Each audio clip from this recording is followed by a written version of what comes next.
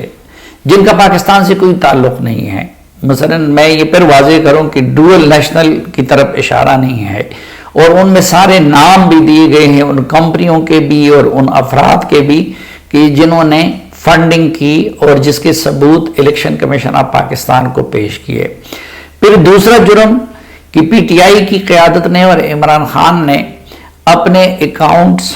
وہ ڈکلیئر نہیں کیے الیکشن کمیشن کے سامنے صحیح، بلکہ اس حوالے سے جھوٹ بولا، اور اس طرح کے معاملے میں بندہ آ جاتا ہے کوئی پولیٹیشین آئین کے آرٹیکل 62-63 کی ضد میں۔ تو جو پروسیجر ہے